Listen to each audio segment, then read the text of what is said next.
V എസിന്റെ ആരോഗ്യനിലയിൽ മാറ്റമില്ല, ഗുരുതരമായി തുടരുന്നുവെന്ന് ഡോക്ടർമാർ അറിയിച്ചു. രക്തസമ്മർദ്ദവും വൃക്കകളുടെ പ്രവർത്തനവും സാധാരണ നിലയിലല്ലെന്നാണ് വിവരം. മെഡിക്കൽ ബോർഡ് യോഗം രാവിലെ ചേരും. വിവരങ്ങളുമായി വിനീഷ് ഒപ്പം ചേരുന്നു. വിനീഷ്, വി എസ് കഴിഞ്ഞ കുറച്ച് ദിവസങ്ങളായി ആശുപത്രിയിലാണ്.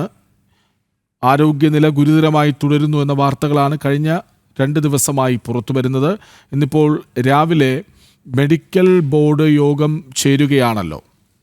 എന്താണ് വിവരങ്ങൾ?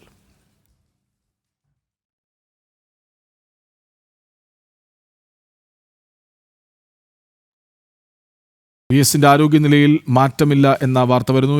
വിനീഷ്, എപ്പോഴാണ് അടുത്ത മെഡിക്കൽ ബോർഡ് യോഗം ചേരുന്നത്? എപ്പോൾ?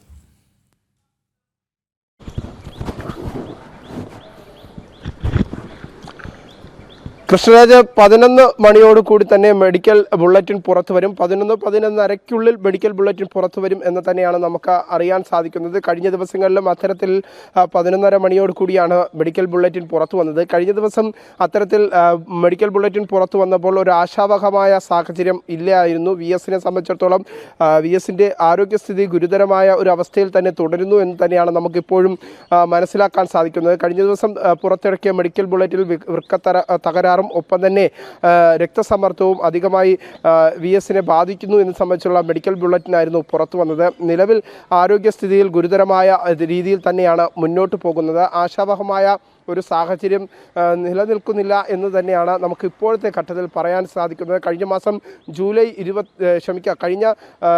മാസമാണ് 21-ാം തീയതിയാണ്.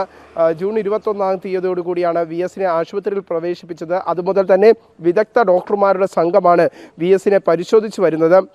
കഴിഞ്ഞ ദിവസം തിരുവനന്തപുരം മെഡിക്കൽ കോളേജ് ആശുപത്രിയിൽ നിന്ന് പ്രത്യേക ഡോക്ടർമാരുടെ സംഘമെത്തിയും പരിശോധന നടത്തിയിരുന്നു. നിലവിലെ സാഹചര്യത്തിൽ വെന്റിലേറ്ററിൽ തന്നെയാണ് വി എസ് ഇപ്പോഴും തുടരുന്നത്. ഗുരുതരാവസ്ഥയിലാണ് എന്ന് സംബന്ധിച്ചുള്ള വിവരങ്ങൾ തന്നെയാണ് നമുക്കിപ്പോഴും ലഭിക്കുന്നത്. കൃഷ്ണരാജ്, ശരി. 11 മണിയോടെ അടുത്ത മെഡിക്കൽ ബുള്ളറ്റിൻ വരും എന്നാണ് വിവരം. ഏതായാലും വി എസിൻ്റെ ആരോഗ്യനില മാറ്റമില്ലാതെ തുടരുന്നു.